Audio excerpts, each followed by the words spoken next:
हैं। जब उनसे बात किया तो ये समझ आया कि ये तो इस विषय के बारे में कुछ न समझती हैं और ना ही कुछ सुनना चाहती हैं। ऐसी स्थिति भी आई कई बार कि जब हम उनसे कहते थे कि आपके पीरियड्स के बारे में हमें बताइए, तो घर की जो बड़ी बुजुर्ग महिलाएं थीं वो नाराज हो जाती थीं कि आप हमारे बच्चों को बर्बाद कर रही हैं, हमारी बहू को बर्बाद कर रही हैं। कई बार हमें भगा भी दिया जाता था। नमस्कार, मेरा नाम अमृता सिंह है और मैं फाउंडर हूँ अपने फाउंडेशन नवअस्तित्व फाउंडेशन की, जो एक सोशल ऑर्गेनाइजेशन है और जिसमें हम काम करते हैं मेंस्ट्रुअल हेल्थ एंड हाइजीन के ऊपर। अगर मैं अपने एजुकेशनल बैकग्राउंड के बारे में बात करूँ तो मैंने मास्टर्स किया है एनवायरमेंटल साइंस में और हमारी जो फाउंडेशन है वो बिहार में महिलाओं और बच्चियों के लिए मेंस्ट्रुअल हेल्थ एंड हाइजीन पर लगातार 2012 से काम कर रही है। तो आज हम लोग यहाँ पे आए हैं और बात कर रहे हैं, तो सबसे पहले ये जानना ज़रूरी है कि बिहार में हम लोग हेल्थ के ऊपर क्यों काम करने की ज़रूरत पड़ी।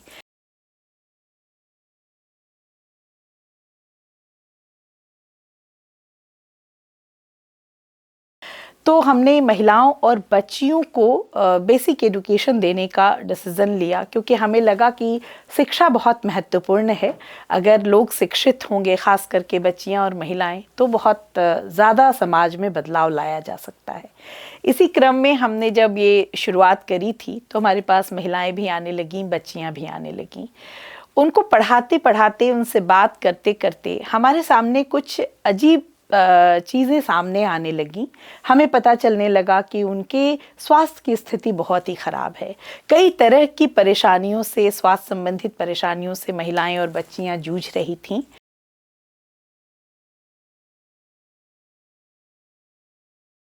और हमने महीने में 4 बार रेगुलर हेल्थ क्लिनिक करके एक इनिशिएटिव लिया, जिसमें हम अलग अलग सेक्टर के डॉक्टर को बुलाकर और महिलाओं और बच्चियों को और भी बच्चों को भी हम दिखा रहे थे।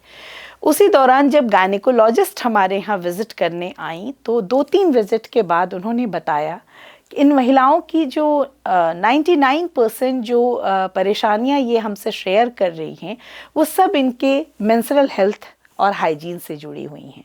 तो हमारे लिए बिल्कुल ये एक शॉकिंग सिचुएशन था। हम समझ नहीं पा रहे थे कि मेंस्ट्रुअल हेल्थ एंड हाइजीन क्या इतना बड़ा मुद्दा है जिसके लिए कि इनको 99% परेशानियां ये सामना कर रही हैं।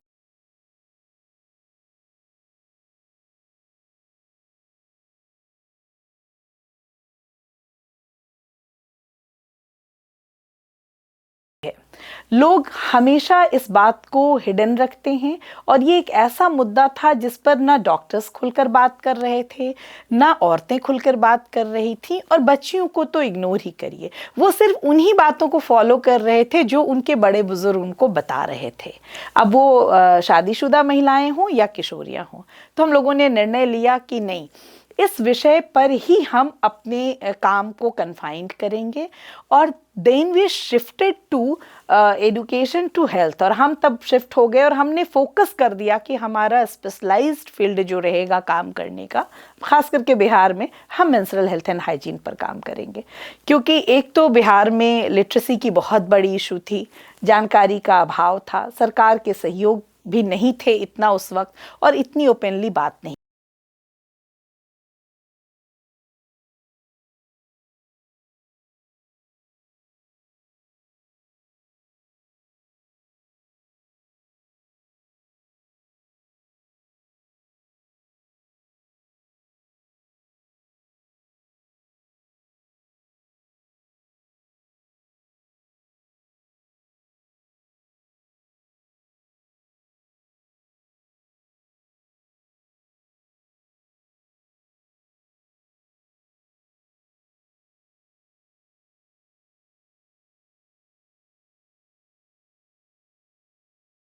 तो सबसे पहले हमने एक टीम बनाई, 2012 की बात है, और हम लोगों ने उसमें एक डॉक्टर को ऐड किया, सोशल काउंसलर के तौर पर हम लोग खुद खड़े हुए, एक साइकोलॉजिस्ट को भी हमने ऐड किया। तो इस तरह से एक टीम तैयार हुई और सबसे पहली शुरुआत हमने करी स्लम में जाकर, कि पहले तो स्लम में जाते हैं और इनसे बात करते हैं। जब उनसे बात किया तो ये समझ आया कि ये तो इस विषय के बारे में कुछ न समझती हैं और ना ही कुछ सुनना चाहती हैं।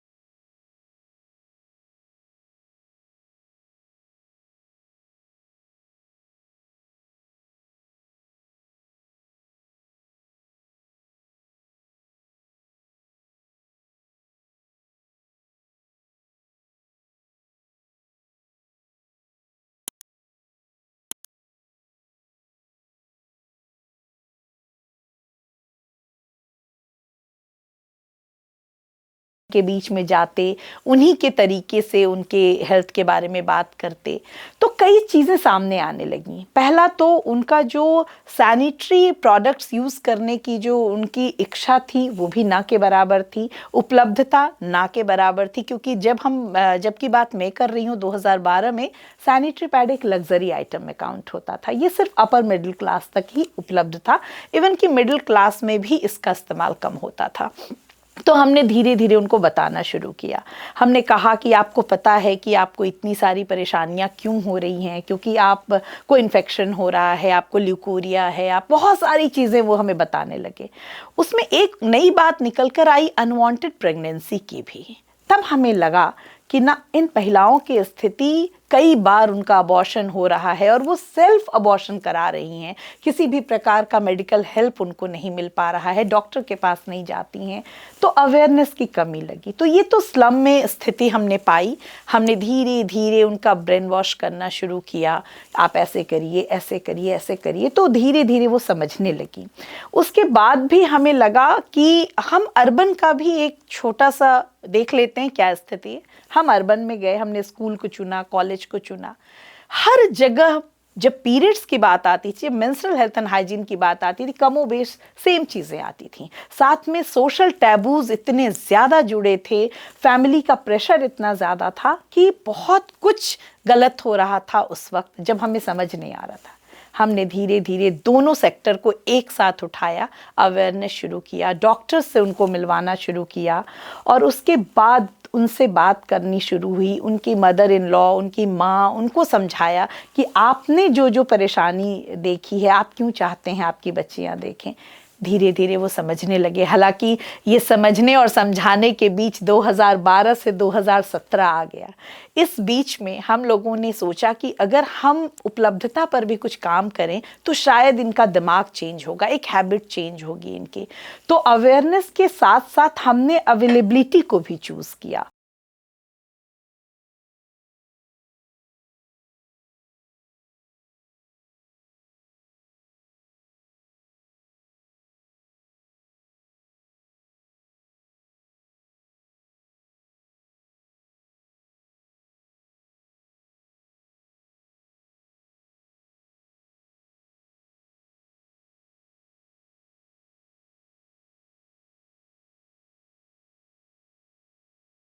इस तरह से चीज़ें बदलनी शुरू हुई। हमने रेड क्रॉस सोसाइटी से उस वक्त अप्रोच किया कि बहुत ख़राब स्थिति है महिलाओं की। तब उस समय यूनिसेफ एक सैनिटरी पैड देता था जो स्टरलाइज्ड कपड़ों का हुआ करता था, और उसको यूज़ करने के लिए हम लोगों ने कैंप लगाने शुरू किए और उनको फ्री में डिस्ट्रीब्यूट करना शुरू किया। ये कहानी 2012 और 13 की है। हमने 15-16 तक उनको हर महीने लगभग 500-1000 जहाँ भी हम कैंप करते हैं, हम वो सामान रेड क्रॉस की मदद से उनको देते। तो अवेयरनेस भी जारी था और अवेलेबिलिटी भी जारी थी। उसके बाद 2016 में हमने एक सर्वे करने का निर्णय लिया कि हमने अगर अभी तक 5 से 10 हज़ार महिलाओं और बच्चियों को चुना तो बदलाव क्या आया, ये जानना बहुत ज़रूरी था, तभी आगे हम कुछ कर सकते थे। जब हमने सर्वे शुरू किया, हम स्लम्स में गए, हमने पूछा कि आपने वो क्या किया सैनिटरी पैड का, तो हमारे सामने एक अजीब सी बात आई। हमें पता चला कि वो कॉटन कपड़े का जो टुकड़ा था स्क्वायर में, किसी ने उसके टेबल क्लॉथ बना लिए थे, किसी ने उसके ब्लाउज बना लिए थे, और वो समझ ही नहीं पाए क्योंकि चीज़ें फ्री में मिली और उसकी वैल्यू उनको समझ में नहीं आई, हमारे इतने अवेयरनेस कैंप्स करने के बावजूद भी। तब हमने प्रोग्राम को रोका और हमने इस पर सोचना शुरू किया कि आखिर इसको चेंज कैसे करें। तब हमने अपने प्रोग्राम को रीशेड्यूल किया 2017 में, और हमने इसका नाम रखा स्वच्छ बेटियां स्वच्छ समाज। और स्वच्छ बेटियां स्वच्छ समाज के नाम से हम लोगों ने अवेयरनेस के साथ जो अवेलेबिलिटी थी उसको हमने फ्री वाले कॉन्सेप्ट को हटाने का प्लान किया और हमने बिहार में पहला सैनिटरी पैड बैंक खोला। सैनिटरी पैड बैंक खोलने के पीछे का मकसद यही रहा कि अगर हम उनको अवेयर करें और हम उनको मोटिवेट करें कि आप अपने हेल्थ और हाइजीन के लिए कुछ पैसे इन्वेस्ट करो, तब जाकर इनको शायद उसकी वैल्यू समझ आएगी। और ये वाला आइडिया काम कर गया। उसके बाद 2017 से हम लोगों ने अप्रोच किया कि हर साल 1 लाख महिलाओं और बच्चियों को हम अवेयरनेस देंगे और साथ ही जहाँ जहाँ अवेयरनेस चलाई जाएगी वहाँ वहाँ एक सैनिटरी पैड बैंक ओपन किया जाएगा, जहाँ कम से कम कीमत पर कोशिश करी जाएगी कि उनको सैनिटरी पैड भी साथ साथ उपलब्ध होने लगे। तब बदलाव दिखना शुरू हुआ और धीरे धीरे हमें ऐसा फील होने लगा कि महिलाएं अपनी स्वच्छता को लेकर अवेयर होने लगी और उन्होंने पैड्स का इस्तेमाल करना शुरू भी कर दिया।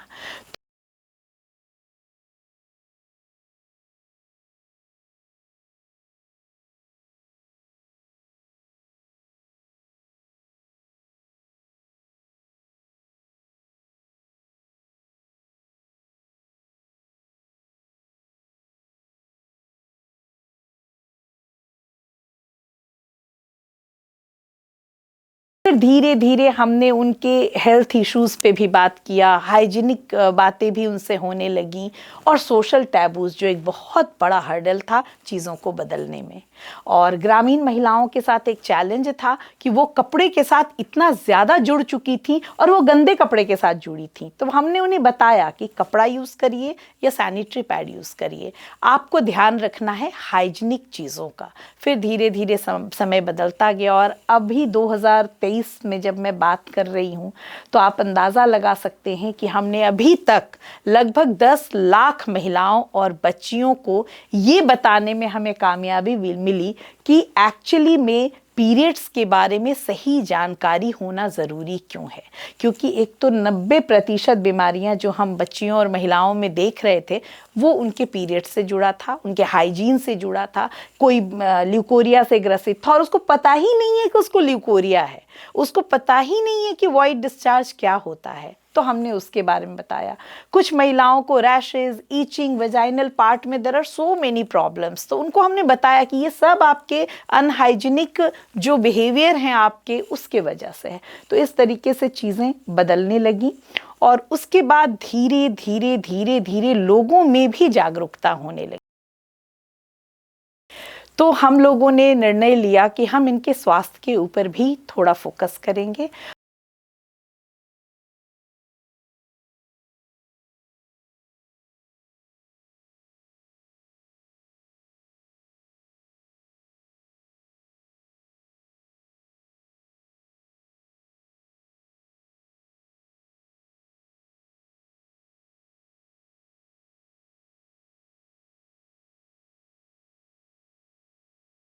तो उनका जो इन्फॉर्मेशन है उसके बारे में कि विजुलाइज करना कि व्हाट इज़ दिस, वो बताना बहुत ज़रूरी था। तो हम लोगों ने बताना शुरू किया जब बच्चियों को। तो एक बच्ची हमारे सामने आई और उसने बताया कि हमारे स्कूल में कोई सुविधा नहीं है। तो हमने उसको बताया कि आप मांग सकते हो, साफ़ सुथरा वॉशरूम मांगो अपने प्रिंसिपल से, और स्कूलों में सैनिटरी पैड की ज़रूरत है वो मांग लो, और साथ में और चीज़ें मांग लो। तो उस बच्ची को धीरे धीरे हमारी बातों से इतना कॉन्फिडेंस आ गया था कि उसने असेंबली में खड़े होकर एक दिन कहा कि मेरा एक रिक्वेस्ट है सर कि हमारे स्कूल में एक एक्स्ट्रा स्कूल ड्रेस होना चाहिए, और वो स्कूल ड्रेस इसलिए रखा जाए ताकि बच्चियां जो हैं वो अगर उनको स्टेन लग जाए, पीरियड्स के दाग लग जाएं, तो हम उनको बदल सकें और तब जा सकें। और जब वो बच्ची ने ये बात असेंबली में करी तो उनके प्रिंसिपल ने हमें फ़ोन किया कि वाकई आपकी जागरूकता अब हमारे यहाँ दिखने लगी है और रंग लाने लगी है। तो ये बदलाव था। कई महिलाएं हेल्थ से रिलेटेड हमारे पास आती हैं और वो बताती हैं कि उन्हें इस तरह की प्रॉब्लम हो रही है। एक बच्ची हमारे पास आई जो 16 साल की थी, उसकी शादी हो चुकी थी। हमने उससे पूछा कि भाई तुम क्या बात है, कुछ लोग लेकर आए कि इसको हस्बैंड छोड़ दिया है। हमने बोला क्यों, क्या हुआ? तो उसने दूसरी शादी कर ली, 2 साल हो गए शादी के, इसके बच्चे नहीं हुए, इसकी सास ने इसे वापस भेज दिया है। बड़ी खूबसूरत प्यारी सी बच्ची थी। तो हमने बोला कि क्या बात है? तो बोली पता नहीं, मेरा तो पीरियड्स ठीक चलता, मुझे कोई दिक्कत नहीं है। तो मैंने बोला फिर क्या हुआ? तो हस्बैंड कह रहे थे कि तुम बांझ हो, तुमको बच्चा नहीं होगा, इसलिए हम तुमको नहीं रख सकते हैं। मैंने उसके हस्बैंड को कांटेक्ट किया, चूँकि हम कम्युनिटी में जीविका के साथ काम कर रहे थे, तो हमने बुलवाया, वो आए। हमने पूछा क्या बात है? तो बोले ऐसी ऐसी बात है मैडम, माँ तैयार नहीं है। हमने बोला चलिए कोई बात नहीं, आप सिर्फ इतना कर दीजिए कि आप पटना एक दिन आइए, मैं आपको डॉक्टर से एक बार दिखवाना चाहती हूँ, आपको बच्चा हो गया दूसरी शादी से? तो बोला नहीं मैडम, नहीं हुआ। हमने उस पुरुष को दिखाया और उनका जब इलाज कराया तो पता चला कि खराबी महिलाओं में नहीं थी, पुरुष में थी। 2 बच्चियों की ज़िंदगी बर्बाद हुई और उसके बाद अब मजबूरी है गांव की बच्चियों की, दोनों बच्चियां प्रेग्नेंट हुई बाद में और उसके बच्चे हुए। तो ये एक दुखद कहानी इसलिए मैं इसे मानती हूँ कि अगर जानकारी होती, अगर हेल्थ फैसिलिटीज़ गाँव में उपलब्ध होती तो बदलाव कुछ और होता, समाज किसी और रूप में ढलता। तो इसीलिए मुझे लगता है कि बिहार जैसे राज्य में हेल्थ फैसिलिटीज़ के ऊपर सरकार को भी बहुत काम करना है और जो भी संस्थाएं इससे संबंधित काम कर रही हैं उनको भी बहुत सारा काम करना है। मैं 2-3 उपलब्धियां भी सरकार की बताना चाहती हूँ। 2012 और 17 के बीच में जब हम एनएफएचएस देख रहे थे तो हमें पता चल रहा था कि हमारे पास सिर्फ 12% बच्चियां जो हैं या महिलाएं अच्छे हेल्दी और हाइजीनिक चीज़ों का इस्तेमाल करती हैं। लेकिन धीरे धीरे ये आंकड़े बदले हैं और हालांकि बिहार अभी भी सबसे पिछले इस पर है हेल्थ और हाइजीन के क्षेत्र में, लेकिन बदलाव आया है। 2-3 उपलब्धियां जो बिहार सरकार ने की हैं वो बहुत ज़रूरी है। बिहार पूरे देश का पहला राज्य है जिसने महिलाओं को सरकारी क्षेत्र में माहवारी की 2 दिन की स्पेशल लीव दी हुई है और ये 1992 में ही हो गया था। तो जब हम बिहार को सबसे पिछड़ा मानते हैं कुछ मायनों में हेल्थ और हाइजीन के क्षेत्र में, तब हम सबसे पहले नंबर पर थे।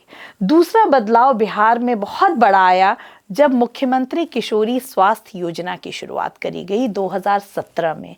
और ये शुरुआत इसलिए करी गई कि बच्चियों को प्रोत्साहन राशि के तौर पर 150 से 300 रुपए दिए जाने लगे ताकि वो अपने लिए हाइजीनिक मेंस्ट्रुअल एब्जॉर्बेंस खरीद सके।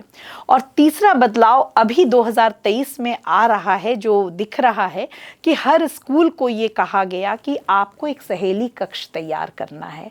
उस सहेली कक्ष में बच्चियों को, चूंकि पीरियड्स में बहुत क्रैम्प्स होते हैं, बहुत तकलीफ होती है, बहुत अनकंफर्टेबल सिचुएशन हो जाता है, तो उसके लिए आराम करने के लिए एक रूम बनाया गया और साथ में फैसिलिटी के लिए सैनिटरी वेंडिंग मशीन्स लगा दिए गए, साथ में इंसिनरेटर्स लगा दिए गए ताकि पैड को जो डिस्पोजल है वो भी आसानी से किया जा सके।